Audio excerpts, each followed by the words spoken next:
კოდორის ხეობის ალბათ როგორც წეგან გითხარით 70-80% მოსახლეობის იყო მანდ, იმიტომ რომ ძალიან პატივსაცემი ოჯახი იყო და მაშინ ტელევიზიით ახლა მხოლოდ იყო ცხინვალის ამბებს აშუქებდნენ. მაშინ სოციალური ქსელები არ იყო, არც Facebook-ი, არც Instagram-ი და კავშირის საშუალება ჩვენ არ ქონდა, არავისთან ინფორმაცია მოგვეპოვნა რეალურად რა ხდებოდა. რასაც გვეუბნებოდნენ ტელევიზიით, ის უნდა დაგვეჯერებინა. გაეროს ეს მისიის წარმომადგენლები ამოსული იყვნენ, არ ვიცი, ეს იყო რიგითი ამოსვლა თუ რაღაცა კონკრეტულად რაღაცა მისიით ამოვიდნენ კიდევ. მანდ რო ვიყავით შეკრებილები, ეხლა ყველა იძახდა ერთმანეთს ვეკითხებოდით, რომ რა შეიძლება მოხდეს და როგორ განვითარდება მოვლენები. ზოგმა თქვა, რომ ხوارჯობია გავიდეთ, ანუ იმიტომ რომ ჩვენი იარაღი არ ქონდა, მანამდე 2 წელს ადრე კოდორის ხეობა განაიარაღეს სრულად. იარაღი მხოლოდ ქონდა შემოსულ დანაყოფებს.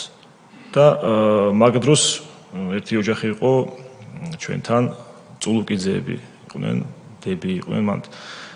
და ზარი განხორციელდა წულუკიძეებთან და უთხრეს, რომ არის ძალიან საეჭვო ვითარება კოდორის ხეობაში, შეიძლება დაიწყოს დაბომბვაც და მოსახლეობამ დატოვეთ იქაურობა, იმიტომ რომ ძალიან დიდი საფრთხე არის, რომ დაიწყოს დაბომბვა ნებისმიერ წუთს.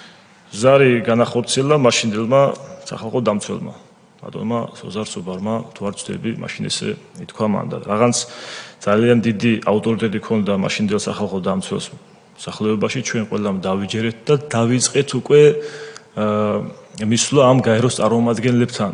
და გაეროს წარმომადგენლებმა უკვე მიხვდნენ, რომ ჩვენ ინფორმაცია გქონდა ამ ომზე და გვითხრეს, რომ არ უთქვიათ ის, რომ აი დატოვეთ ხეობა, ან რაღაცა 3 საათი ვიქნებითო ჩვენ აქ.